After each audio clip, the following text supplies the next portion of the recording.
boa tarde a todos. Quero agradecer, naturalmente, em nome da SAGES, a vossa participação neste evento. Enfim, que espero possa ajudar a esclarecer ou responder a algumas dúvidas que estes temas sempre transportam.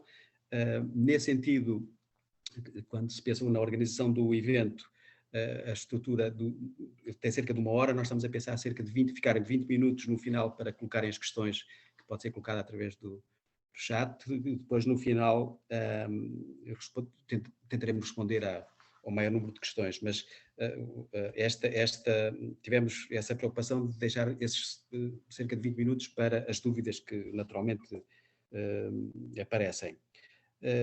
Quero naturalmente agradecer à nossa oradora, a professora Teresa Cotrim, por ter aceitado este nosso convite para falar sobre este tema, que é um tema cada vez mais relevante, por muitas razões, esta agora acrescida por causa da pandemia e a questão dos efeitos todos em termos de riscos psicossociais, e que esta gestão é muito importante para ser uma adequada gestão dos recursos humanos dentro das empresas. A professora Teresa Cotrim é professora de Ergonomia desde 1996 na Faculdade de Medicina Humana da Universidade de Lisboa, coordenadora da secção de Ergonomia da FMH desde 2019, é membro efetivo do Centro de Investigação de Arquitetura, Urbanismo, Design e Ergonomia desde 2013, foi presidente da Apergo entre 2011 e 2018, é representante de Portugal na Associação Internacional de Ergonomia desde 2018 e é oradora convidada de muitos eventos. Nós temos assistido a muitos eventos, destacando-se a campanha europeia Locais de Trabalho Seguros, que foram organizados pelo ACT e pelo Ponto Focal das OSHA. Antes de iniciar estes trabalhos, queria só dar aqui uma nota, que acho que é uma nota que faz aqui uma síntese, ou que releva de alguma forma a importância deste tema. É um pequeno excerto que tirei do Guia Técnico número 3 do Programa Nacional de Saúde Ocupacional, um documento que foi publicado há pouco tempo e que é um documento muito completo e que tem aqui, faz uma abordagem sistémica sobre a questão dos riscos psicossociais, mas, enfim, há aqui no enquadramento deste documento, tenho aqui um parágrafo que eu acho que faz uma boa síntese de tudo aquilo que, enfim, da importância deste tema e que a professora Teresa Cotrim vai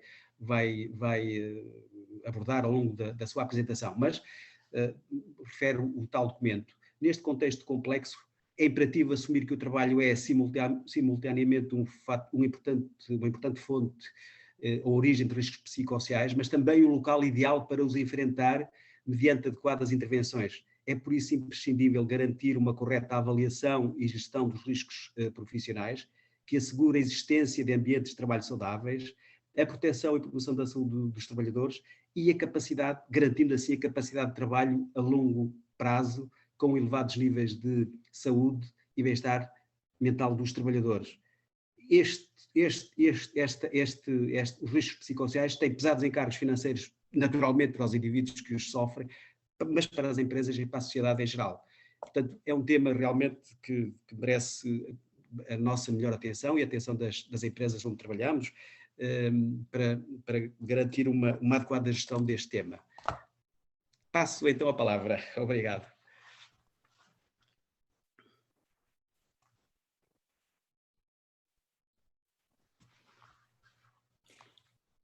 Muito obrigada pela apresentação, muito obrigada pelo convite da SAGES para estar convosco uma vez mais num dos webinars que organizam, que permite a divulgação de temas dentro das áreas da saúde e segurança no trabalho que são essenciais e, portanto, é aqui um contributo importante para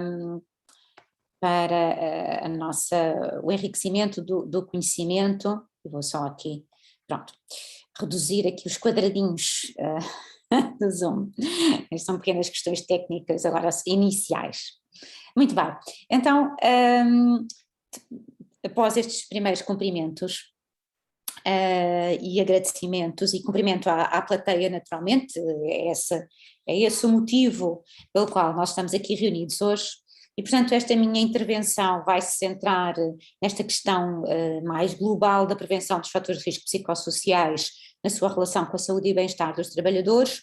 Este convite da SAGES surgiu precisamente na sequência daquilo que foi o Dia Mundial da Saúde Mental e, portanto, naturalmente que a nossa saúde mental está relacionada com esta exposição aos fatores de risco psicossociais e, portanto, nós vamos estruturar aqui a apresentação seguindo 3 grandes linhas, começando por o que são, não é? Portanto, há aqui realmente, não é consensual, as definições não são consensuais, mas já vamos abordar essa questão.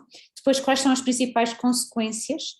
E vamos centrar-nos num exemplo ligado ao teletrabalho, porque ele está também na ordem do dia, portanto, a sua dimensão surgiu-nos com a pandemia e, portanto, efetivamente, se ele já existia neste momento, tem uma dimensão muito maior. E, finalmente, a questão da avaliação. Nós só conseguimos estabelecer medidas preventivas quando nós temos bons diagnósticos das situações. E, portanto, nós precisamos de avaliar e, portanto, precisamos ter instrumentos validados para Portugal, que é outra questão fundamental. Portanto, vamos falar dos instrumentos e vamos falar da avaliação também brevemente. Portanto, nós, nesta hora em que vamos estar em conjunto e vamos partilhar aqui alguns saberes, vamos depois também, claro, estar disponíveis no final para alguma discussão e podem usar as questões e respostas onde colocam por escrito as vossas perguntas e depois nós procuraremos responder-lhes. E, portanto, começaria então, uma vez que este webinar surge na sequência destas celebrações do Dia da Saúde Mental, eu gostaria de começar por apresentar-vos esta definição, que é uma definição do OMS, não é? Ela vai aparecer também neste guia técnico que já foi referenciado pelo Dr. Mesquita, e no fundo chamar a atenção para que a nossa saúde mental é dinâmica, ou seja, não é um estado, ela é dinâmica e nós temos aqui um contributo para a sua melhoria, para a sua preservação, mas nós não controlamos todos os fatores, porque a exposição ocupacional, nomeadamente aos fatores de risco psicossocial, influencia a nossa saúde mental e, portanto, este nosso bem-estar, este nosso estado de bem-estar, que é um estado dinâmico, vai variar em função daquilo que é a exposição que nós temos no nosso cotidiano aos fatores de risco psicossociais. E, portanto, nós vamos centrar-nos, obviamente, numa dimensão ocupacional, mas a nossa saúde mental depende também das outras dimensões da nossa vida, que são as dimensões familiares, individuais, sociais, e, portanto, há aqui uma componente de interação destes nossos vários domínios da nossa vida naquilo que é a nossa saúde mental. Mas nós vamos focar-nos naquilo que é uma exposição ocupacional, aos fatores de risco psicossociais, e por isso vamos começar por defini-los. E aquilo que é curioso é que, se nós olharmos para a literatura há 20 anos, raramente nós víamos esta designação de fatores de risco psicossociais. E o que viam eram manuais sobre stress, não é? E, portanto, o conceito usado era o conceito do stress. E o conceito do stress tal como resposta, mas também como exposição. Hoje em dia, nós vamos falar de stress também, muito mais como resposta quando estamos neste conceito de fatores de risco psicossociais, portanto, como a consequência da exposição aos fatores de risco psicossociais, independentemente depois da sua definição, que não vamos tratar dela neste período tão curto, não temos tempo, e, portanto, os fatores de risco psicossociais são aqui um conjunto muito diverso de fatores e, portanto, isto também dificulta muitas vezes a sua abordagem, a sua avaliação. E nesta definição de OSHA, que eu gosto particularmente, diz-nos que eles resultam destas relações entre a forma como o trabalho é concebido, organizado, gerido, e, portanto, temos aqui um aspecto fundamental e onde há uma responsabilidade das empresas, porque são as empresas que concebem o trabalho que lá é feito, que o organizam e que o gerem, e, portanto, o papel aqui da saúde ocupacional, da saúde e segurança no trabalho, é avaliar em que medida é que nós temos fatores de risco presentes nesta concepção, organização e gestão do trabalho, e, naturalmente, o contexto económico e social do trabalho, e isto vai ter uma influência sobre a nossa saúde física e mental, e não apenas mental. Portanto, em síntese, isto vai resultar desta interação entre cada um de nós, entre as pessoas, com as suas condições de trabalho, mas também com as suas condições de vida, ou seja, há aqui uma dimensão do indivíduo que vai influenciar esta nossa resposta e esta forma como nós avaliamos os fatores de risco psicossociais aos quais nós estamos expostos. E, portanto, eu gosto particularmente desta definição, porque ela dá-nos uma noção muito clara do que é esta dimensão complexa que assumem os fatores de risco psicossociais nas organizações.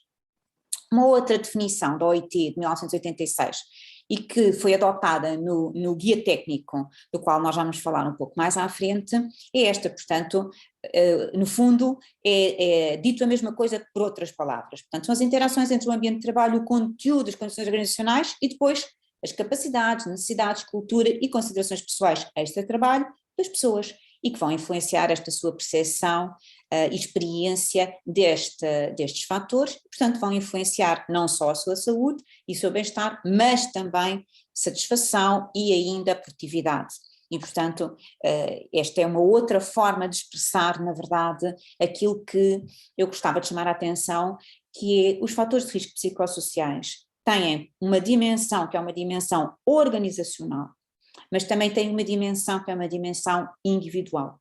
E, portanto, quando nós olhamos para este conjunto de fatores, isto significa também que provavelmente nós vamos ter necessidade de equipas multiprofissionais para dar resposta integrada a esta problemática que é complexa e que vai assumir aqui também várias dimensões.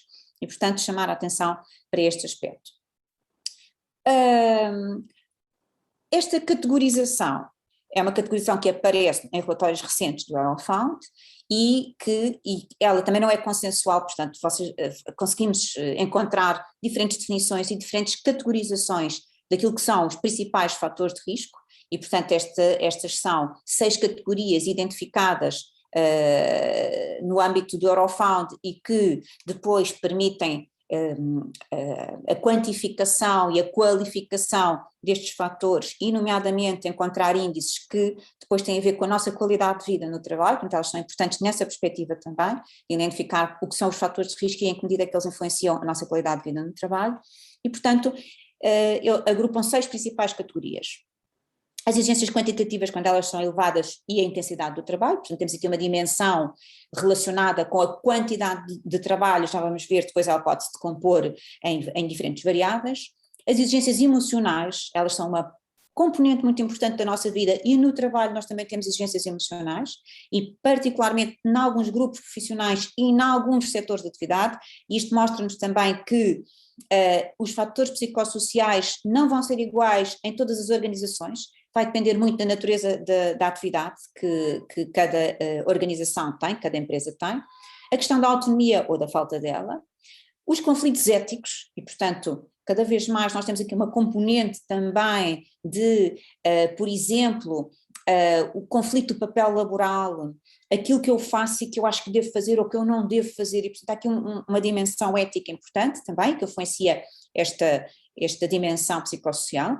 Depois, as relações sociais serem fracas, e aqui estamos a falar, por exemplo, do suporte social das FIAs ou suporte social dos colegas, e ainda a dimensão da insegurança laboral.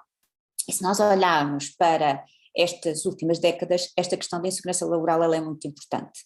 Nós tivemos uma grande crise financeira que começou em 2008 e que teve um impacto muito grande em vários países, nomeadamente em Portugal, e portanto chamar a atenção para Portugal, e esta percepção de insegurança laboral tem impacto em termos da nossa saúde física e mental, e novamente agora com a questão da pandemia, esta variável volta a colocar-se, portanto ela é uma variável muito importante, para além de que as novas modalidades de organização do trabalho e muitas vezes de contratualização levam a que possa haver índices maiores de insegurança laboral. Portanto, temos aqui 6 categorias. Por outro lado, num relatório mais antigo, é relatado também aqui um conjunto de aspectos que podem estar na origem destes fatores de risco psicossociais. E, portanto, se repararem, nós vamos um bocadinho ao encontro depois daquelas categorias. E o que é mencionado neste relatório de 2015? As novas formas de contratação e a insegurança laboral, a quantidade de trabalho, tanto ritmo de trabalho, a pressão temporal, o facto das pessoas terem hoje em dia muitas vezes que realizar múltiplas tarefas e muitas vezes em simultâneo, a intensificação do trabalho, a questão das novas tecnologias e, curiosamente, a forma como elas são implementadas e o facto de as pessoas terem ou não competência e terem ou não oportunidade de as aprender. Depois a questão da crise económica, já vimos, que tem aqui um impacto grande, nomeadamente em termos de insegurança laboral, e ainda este aspecto do envelhecimento da força de trabalho. Obviamente que o envelhecimento da força de trabalho é inevitável, portanto nós temos, em Portugal nós estamos numa sociedade que será cada vez mais envelhecida e portanto nós vamos ter uma força de trabalho ativa, uma população ativa cada vez mais envelhecida e portanto este é um aspecto que de alguma forma conduz a características de suscetibilidade da população ativa que devem ser tidas em consideração quando nós olhamos para a exposição aos fatores de risco de natureza psicossocial. O que vos trago aqui são alguns exemplos destes relatórios internacionais, nomeadamente das avaliações na Europa, mas também estendidas a outros países, de alguns dos principais fatores de risco que estão relacionados com aquelas categorias que mencionei anteriormente. E, portanto, um dos aspectos que é determinante, e que, apesar de na Europa não ter muita expressão, é a duração do tempo de trabalho, e, portanto, esta exposição prolongada, esta duração das horas de trabalho durante semanais, naturalmente, e portanto se repararem, realmente a Europa não tem a maior expressão, temos países com uma grande expressão desta duração muito prolongada das horas de trabalho, não é o caso da Europa, mas mesmo assim em algum percentual, e depende, isto varia muito de país para país. Depois a questão das exigências quantitativas, e portanto como eu vos dizia há pouco, elas podem ser abordadas de várias perspectivas. Por exemplo, eu tenho ou não tenho tempo para eu conseguir cumprir com as minhas tarefas, eu tenho ou não tenho prazos que me são impostos, prazos apertados, eu tenho ou não tenho que trabalhar muito rapidamente para eu conseguir realizar todas as tarefas que me estão alocadas. E, portanto, estas variáveis vão ser depois analisadas e olhadas nesta perspectiva das exigências quantitativas do trabalho e, portanto, se repararmos, elas estão bastante presentes na Europa e isto vai variar de país para país e também de setor de atividade para setor de atividade. Uma outra dimensão que também é interessante de ser olhada e que é avaliada são as exigências cognitivas. E as exigências cognitivas vão ser também avaliadas numa perspectiva de eu ser obrigado a aprender novos aspectos, novas competências, eu ter que lidar com tarefas complexas e cada vez mais nós temos empresas, organizações com uma complexidade grande de interação, nomeadamente com a introdução de novas tecnologias, ou ainda quando eu tenho que resolver problemas que não estão previstos e, portanto, alguma incerteza que me leva a ter que resolver problemas. Eu gostava de chamar a atenção para estas exigências cognitivas porque elas vão depender muito da forma como eu vou lidar com elas, ou seja, até um determinado patamar, elas podem ser entendidas como um desafio e, portanto, eu olho para elas de uma forma positiva, como um desafio às minhas competências, às minhas capacidades e, portanto, é positiva, faz-me gostar. A partir de um certo patamar, elas vão entrar num domínio que vai ser uma exigência quantitativa com a qual eu vou ter dificuldade em lidar e, portanto, vai haver aqui sempre esta componente individual que é importante na avaliação destas exigências. Depois um outro aspecto que é muito importante é a questão da autonomia e, portanto, em que medida é que eu tenho autonomia para, por exemplo, ajustar a velocidade do meu trabalho ou fazer alguma modificação em termos dos métodos de trabalho ou ainda mudar a ordem das minhas tarefas. Mais uma vez, isto vai depender daquilo que é a natureza da atividade de cada empresa, mas esta questão da autonomia é muito importante em termos daquilo que depois é um impacto em termos da nossa saúde e nosso bem-estar e, portanto, é uma dimensão avaliada com relevância. Trago-vos aqui também uma nota sobre aquilo que são os comportamentos ofensivos. E, efetivamente, os comportamentos ofensivos estão cada vez mais presentes na nossa sociedade, assumindo várias formas, como conseguem ver, mas em termos culturais, muitas vezes, eles não são apresentados, eles não são notificados, eles não são formalizados, principalmente quando eles têm alguma natureza relacionada com as questões mais da sexualidade. E, portanto, vai haver aqui um impacto grande da cultura e vai depender muito da transparência das organizações e de haver procedimentos dirigidos aos comportamentos ofensivos nas organizações e planeamento de gestão destes mesmos comportamentos. Obviamente que em alguns setores isto é muito mais importante. Se falarmos, por exemplo, na educação, na saúde, nos transportes, nós temos as pessoas mais expostas a estes comportamentos ofensivos, nomeadamente, por exemplo, à violência física ou à violência verbal, que no contexto da saúde é frequente entre doentes e profissionais de saúde, ou no contexto dos transportes é frequente entre utentes e motoristas, e portanto vai depender também aqui um pouco das organizações. E finalmente, esta dimensão, com certeza que há muito mais exemplos e poderia trazer outros, mas dado o tempo que temos disponível, não vou alongar, esta questão das exigências emocionais e percebermos o que é isto, mas vamos avaliar no trabalho exigências emocionais, mas porquê?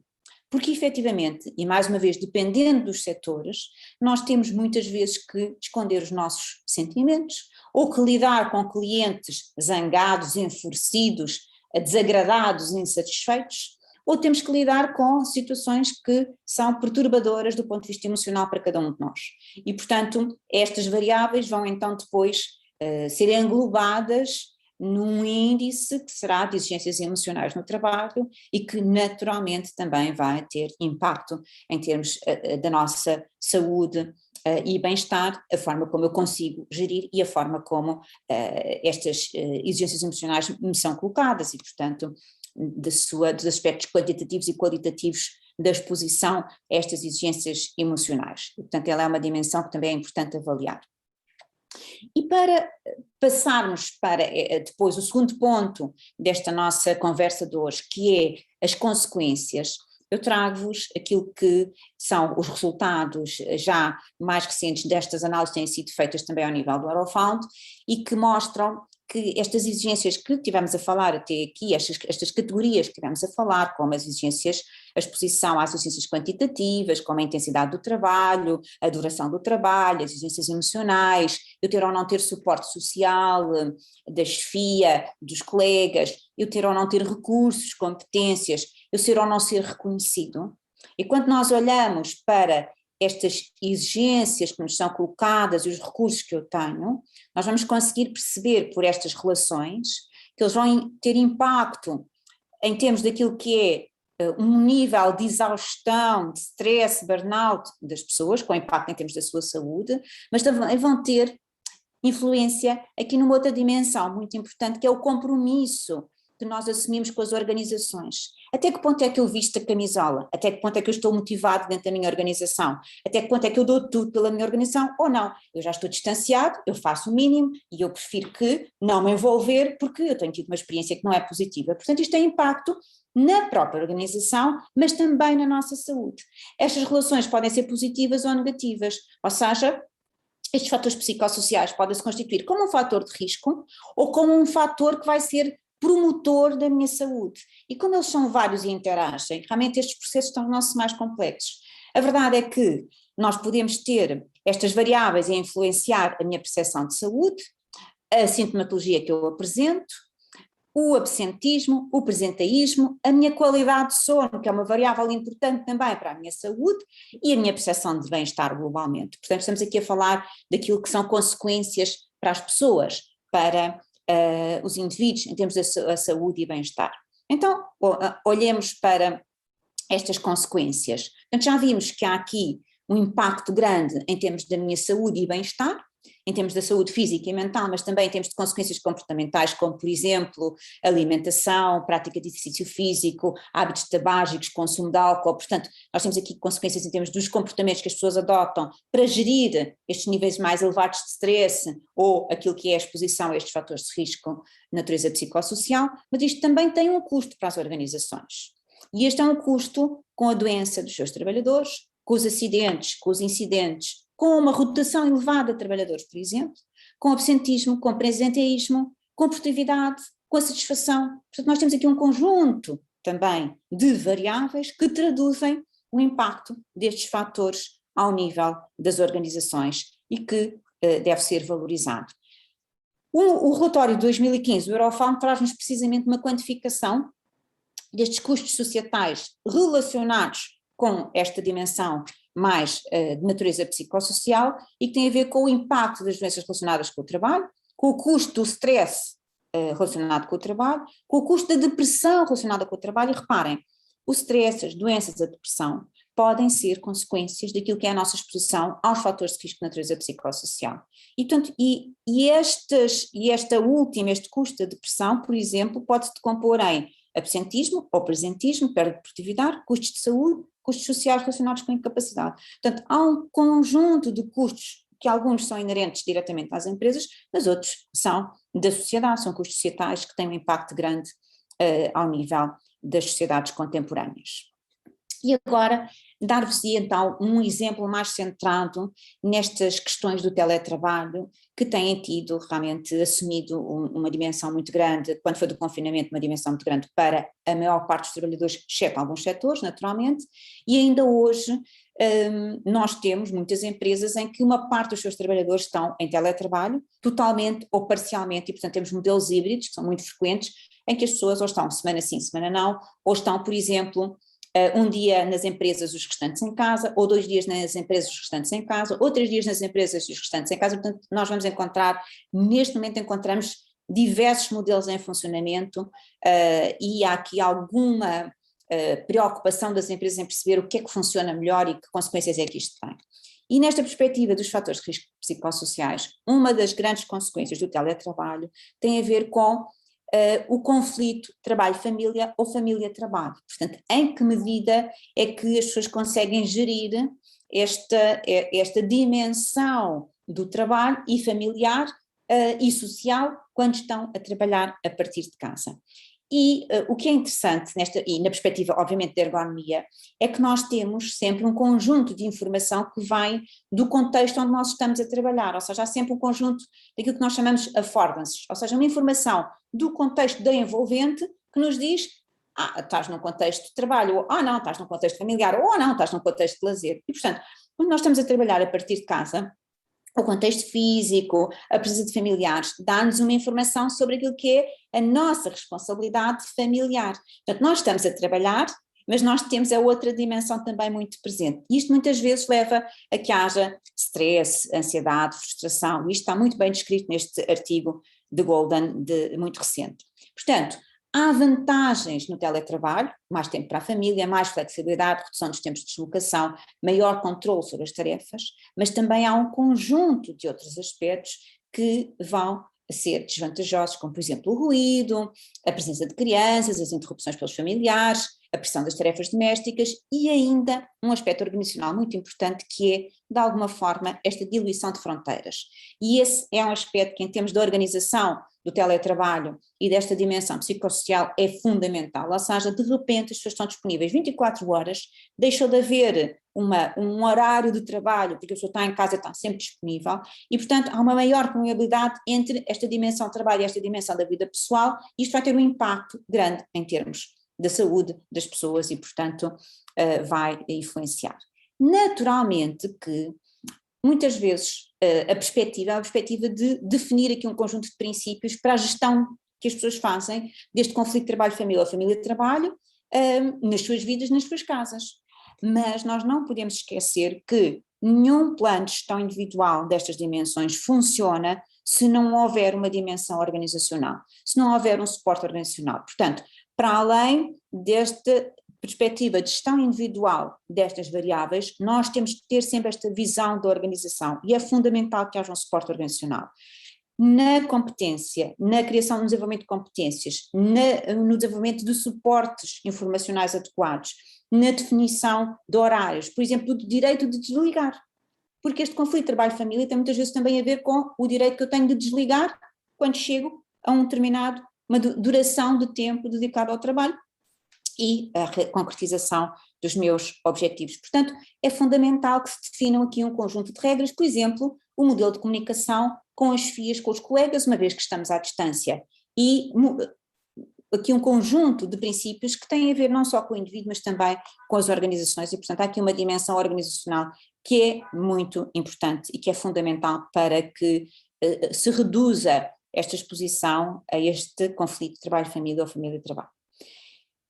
E isto tem impacto em termos das organizações. E, portanto, esta insatisfação com o trabalho vai ter uma influência grande também na produtividade. Este estudo, obviamente, é um estudo feito por uma empresa que tem um gabinete de investigação interessante e, portanto, isto influencia o compromisso e a produtividade. E, portanto, este grau de insatisfação vai variar em função dos países, em função das empresas, em função de um conjunto de variáveis, mas efetivamente há impacto para as empresas quando há um nível de insatisfação grande das pessoas com os modelos de teletrabalho. Portanto, isto deixava aqui um alerta sobre esta questão tão atual também do teletrabalho e do impacto que tem nesta perspectiva psicossocial.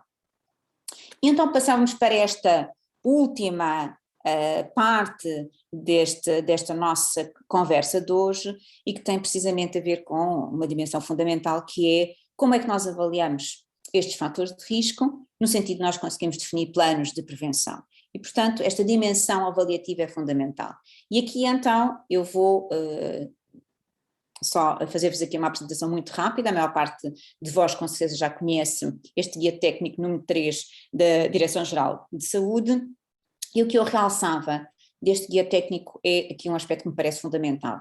Ele tem, como há pouco dizia o Dr. Mesquita, uma visão sistémica holística desta questão que é fundamental, ou seja, muitas vezes nas organizações nós temos a saúde ocupacional e a saúde e a segurança aqui um bocadinho afastadas, uma espécie de uma dicotomia, e nós temos que ter esta perspectiva integrada. E, portanto, este guia técnico que visa esta vigilância da saúde dos trabalhadores expostos a fatores de risco psicossocial no local de trabalho, integrou peritos da Autoridade para as Condições de Trabalho e, portanto, eles têm esta perspectiva não só do indivíduo, mas esta perspectiva organizacional integrada, e esse é um aspecto que eu acho que é muito positivo, e este guia técnico está muito bem estruturado e, portanto, eu aconselho a sua leitura para todos aqueles que têm responsabilidades nas organizações nestes domínios, porque ele está efetivamente muito bem feito e muito bem estruturado. E ele remete-nos para, logo no início, para a legislação, ou seja, efetivamente há uma obrigação legal de avaliação dos riscos psicossociais. Portanto, quando nós fazemos a gestão dos riscos nas organizações, esta é mais uma dimensão, não é? E, portanto, nós temos que os avaliar e depois temos que, de alguma forma, planificar a sua prevenção, um plano de prevenção e a sua gestão, e, portanto, este é um aspecto fundamental. E depois há aqui uma outra ressalva que é muito cara à ergonomia, que é esta da adaptação do trabalho ao homem, ou seja, esta preocupação com a concepção dos sistemas, com a concepção dos conteúdos de trabalho, com a concepção da organização de trabalho, de forma a ir ao encontro das características dos trabalhadores. Quando nós não fazemos isto, necessariamente nós vamos ter maior exposição destes trabalhadores a fatores de risco se nós não pensarmos nas suas características e na sua integração nos contextos laborais, e, portanto, é fundamental nós termos também modelos participativos, e essa é uma outra perspectiva que é interessante, que é no desenvolvimento e na avaliação dos riscos nós temos que ter a participação dos trabalhadores e, portanto, essa participação é um fator favorável depois à gestão destes riscos também pela sua complexidade. E, portanto, nesta análise e avaliação dos fatores de risco psicossociais, nesta dimensão mais organizacional, naturalmente, nós temos aqui, é identificado no guia técnico, aqui 3 níveis: a avaliação dos fatores de risco, a avaliação de ocorrências críticas nas organizações e a avaliação da percepção dos efeitos na saúde. E porque é que eu vos trago estas vertentes de análise? Porque há aqui 2 que são essenciais, que são e que devem ser feitas, todas devem ser registadas, mas a avaliação dos fatores de risco psicossociais e a avaliação da percepção dos efeitos para a saúde devem ser feitas regularmente, e nós temos instrumentos validados em Portugal que o permitem fazer. Esta avaliação das ocorrências críticas é feita dentro das organizações, quando de repente há mudanças, há eventos que efetivamente têm um impacto grande em termos de organização e que devem também ser registados. Portanto, esta avaliação, tanto dos fatores de risco como das consequências para a saúde, pode ser feita, e temos um instrumento validado para Portugal, e naturalmente eu faço parte da equipa de validação e, portanto, tenho um conhecimento aprofundado sobre o desenvolvimento deste instrumento e aquilo que são as dimensões que ele integra, e, portanto, nós temos em Portugal o questionário de psicossocial de Copenhaga, fazendo a tradução do COPSOC. Esta é a versão 2, portanto é o COPSOC 2, que vem aqui neste manual, e portanto o manual foi disponibilizado, foi publicado. Esta é uma investigação que já vem desde 2006, portanto ele foi publicado em 2011, e portanto ele está disponível em Portugal para se fazer esta avaliação. O COPSOC tem também uma perspectiva holística, sistémica, e portanto ele olha para as várias dimensões que realmente integram esta vastidão destes fatores psicossociais. Portanto, o COPSOC vai integrar uma dimensão em ciências laborais, o COPSOC 2, organização e conteúdo do trabalho, relações sociais e liderança, interface de trabalho e indivíduo, valores no local de trabalho, personalidade, comportamentos ofensivos, saúde e bem-estar. Portanto, isto são dimensões onde depois nós vamos ter escalas, por exemplo, relativas às exigências quantitativas, ao ritmo de trabalho, etc., que vão integrar estas dimensões. E, portanto, esta é a estrutura do COPSOC 2 e aquilo que é mais usado é a sua versão média nesta avaliação global dos fatores de risco psicossociais. Como reparam, nós também temos uma avaliação daquilo que é a percepção da saúde e bem-estar dos trabalhadores, ou seja, nós também vamos avaliar variáveis relacionadas com a saúde e bem-estar das pessoas, e portanto vamos ter esta avaliação também integrada e simultânea e que é uma grande vantagem, ou seja, vamos avaliar em simultâneo aquilo que é a percepção das pessoas em relação à exposição ocupacional aos fatores de risco psicossocial e aquilo que é a sua percepção de saúde, e portanto permite-nos depois relacionar estas várias dimensões e perceber em que medida é que umas vão influenciar as outras, e portanto é muito interessante. Uma outra característica deste instrumento, que também é interessante, é que as escalas vão ser avaliadas individualmente, ou seja, nós vamos ter uma cotação para cada escala, o que significa que se eu me quiser centrar mais numa dimensão e não avaliar outras, isso é possível, porque nós não temos um score final, temos um score para cada escala que integra cada uma destas dimensões. E, portanto, nós podemos selecionar aquelas que são mais pertinentes nos nossos contextos de trabalho.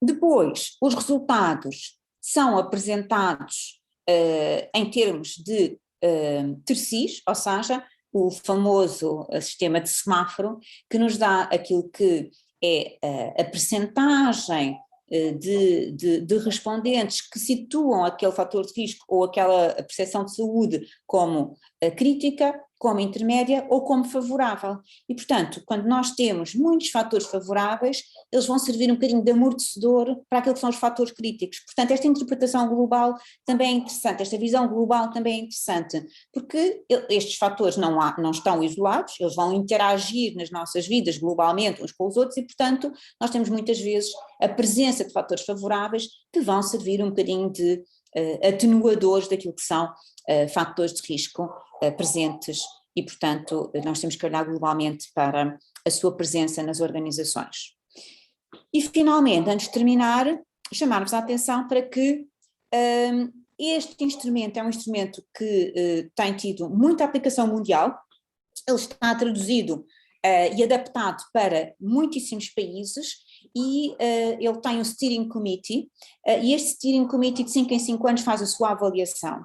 E porquê que isto é interessante? Porque esta avaliação é feita em função daquilo que são os resultados que vêm da prática, da aplicação e, portanto, vantagens e desvantagens da aplicação, problemas da aplicação e também daquilo que é a evolução da teoria e, portanto, de conceitos novos que surgem. E, portanto, o COPSOC 2 já evoluiu para o COPSOC 3, neste momento em Portugal nós estamos a fazer também, estamos a iniciar o processo de validação da versão média do COPSOC 3 e, portanto, dentro de um ano talvez, já tenhamos uma nova brochura para apresentar, para publicar.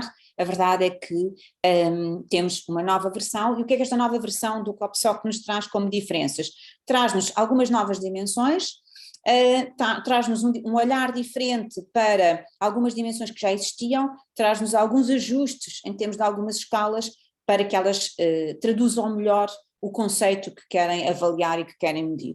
E, portanto, esta evolução é uma evolução interessante, favorável, positiva e, portanto, vamos aguardar pela publicação do manual do português do COPSOC 3 da versão média também para estar disponível para as organizações e para os serviços de saúde e segurança no trabalho poderem fazer estas avaliações.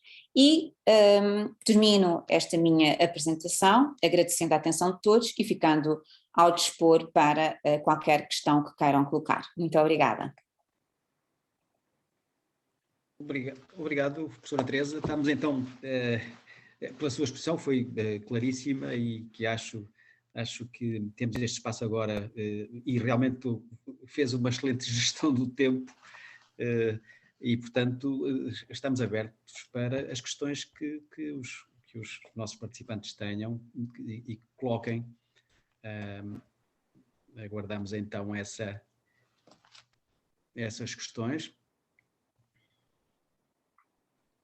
Eu, entretanto, enquanto aguardamos, eu posso avançar já com uma questão, se for permitido, que é a seguinte: o modelo, a versão 2, que é utilizada atualmente,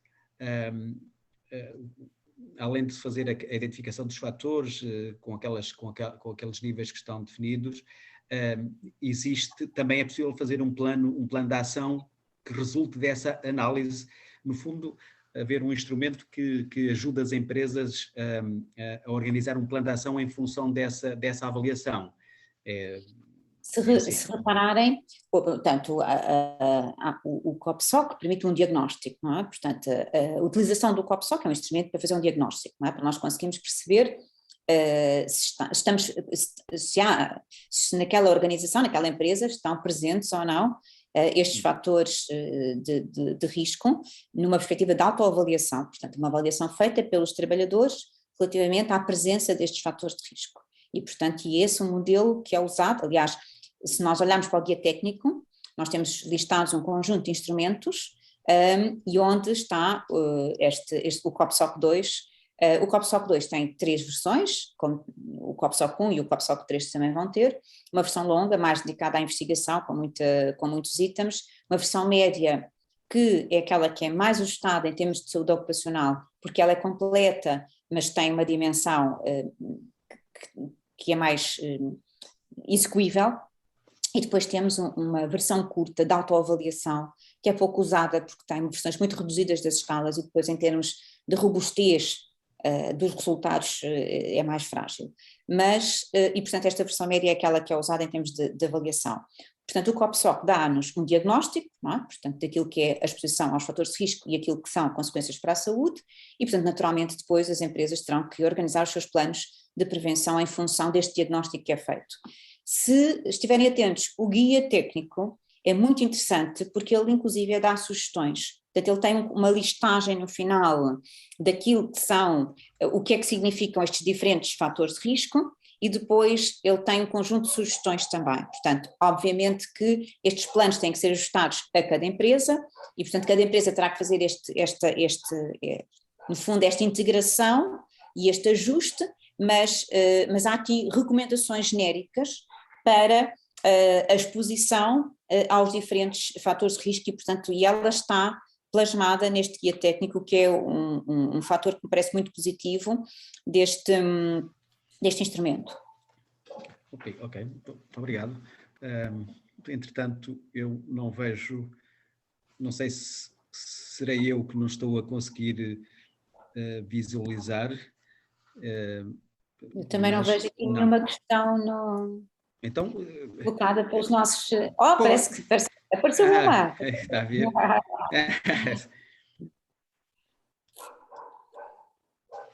Eu não sei, posso... Eu vou ler a questão. E é assim, numa avaliação de riscos psicossociais, como instrumento de recolha de dados, é suficiente para efetuar a avaliação de riscos em todas as suas dimensões, nomeadamente o conflito intragrupal. Podem utilizar-se diferentes métodos e construir-se um questionário agrupando diferentes métodos? É esta a questão. Muito bem, essa questão dos diferentes métodos é uma questão interessante. Portanto, o COPSOC tem realmente um conjunto de escalas que estão definidas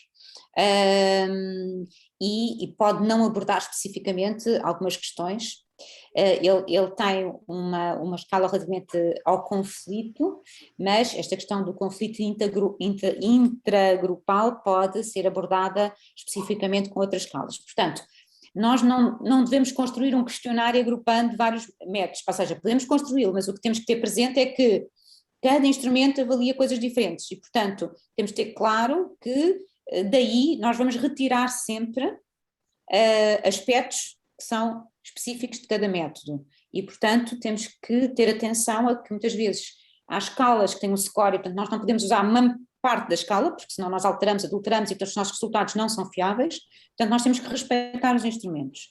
E esse parece-me que é um aspecto fundamental. Sim, nós podemos combinar instrumentos, sim, podemos agrupá-los num só questionário, mas eles não são só instrumentos, são instrumentos diferentes e, portanto, sim, claro que sim. Muitas vezes nós fazemos essa avaliação com diferentes instrumentos para triangular depois instrumentos e resultados, não é? Portanto, para conseguirmos ter uma visão mais completa daquilo que é os aspectos que nós queremos abordar, mas isso leva mais tempo e, portanto, muitas vezes temos que ter aqui um equilíbrio entre aquilo que é o tempo de aplicação de um instrumento e a utilização de diferentes instrumentos. Muito bem, esta questão foi apresentada, está em anonimato, mas temos aqui duas questões da Sónia Rua. E a primeira, a questão é, o COPSOC pode ser aplicado a uma empresa logo no seu primeiro ano de atividade? Esta é a primeira questão. O COPSOC, como se baseia numa autoavaliação dos trabalhadores, ele tem que haver experiência dos trabalhadores dentro da organização para que ele possa ser aplicado, claro. e faça sentido, não é? Portanto, se me disser ao final de um ano de funcionamento da empresa, sim, podemos aplicá-lo, não é? Agora, antes disso não faz sentido, porque claro. Nós não temos experiência suficiente dos trabalhadores dentro da organização para eles poderem avaliar aquelas dimensões, portanto. Claro. Mas sim, ao final de um ano de funcionamento, sim. Há outra pergunta também da Sónia Rua, que é uma pergunta que nos é colocada muitas vezes nas AGEs, esta questão que é, com que frequência deve ser aplicado o COPSOC nas empresas? Esta é uma Essa é uma questão clássica. Interessante, é uma questão que é muito discutida. O Steering Committee do COPSOC, a determinada altura, formulou uma recomendação na sequência da experiência do COPSOC 1 e da experiência do COPSOC 2, que foi a seguinte: quando nós temos situações estáveis nas empresas e temos, em termos também externos, alguma estabilidade, não é? Que não é o caso com a pandemia, portanto não temos estabilidade, não é? Temos muita incerteza. Quando nós temos estabilidade em termos económicos, de contexto socioeconómico, em termos das próprias empresas, a sua aplicação pode ser feita de 2 em 2 anos ou de 3 em 3 anos. Sempre que nós temos mudanças organizacionais, mudanças internas, alterações internas, ou ainda condicionantes externos, como elevada incerteza, crises económicas, uma pandemia, ou outros fatores que podem influenciar esta dimensão psicossocial, então a recomendação é que ele seja feito, por exemplo, anualmente ou de 2 em 2 anos, em função também da própria dimensão da empresa e da natureza do setor da atividade da empresa, portanto temos que ajustar, mas aí teremos que fazer com maior frequência, ou seja, nunca antes de um ano, não é? Portanto, fazer anualmente ou 2 em 2 anos será o recomendado. Claro. Eu já agora também acrescentaria, e também é consequência também da experiência que já vamos tendo nesta temática, que é se houver uma avaliação e da avaliação realizada resultar, os resultados forem, enfim, com alguma dimensão e que requerem um plano de ação, uma intervenção grande na empresa, também também será uma razão para se repetir a avaliação, não esperar 2 ou 3 anos e avançar, no fundo fazer uma reavaliação. Sempre que temos intervenção, e devemos tê-la, sempre que temos fatores de risco presentes, nós devemos reavaliar. Claro. E, portanto, é fundamental fazer-se essa reavaliação no final de um ano. Claro. E, portanto, essa é uma recomendação geral. Porque alguns destas variáveis não sofrem variações em espaços de tempo muito curtos. Portanto, nós estamos a falar de uma dimensão que muitas vezes é também associada à nossa percepção, à nossa autoavaliação e, portanto, ela não vai variar em meses, não é? Portanto, ela varia numa exposição mais prolongada em que eu integro estes fatores, eu respondo e eu os avalio. E, portanto, temos de ter aqui um período que permita que as pessoas façam essa avaliação e que depois ajustem. Claro. Muito bem.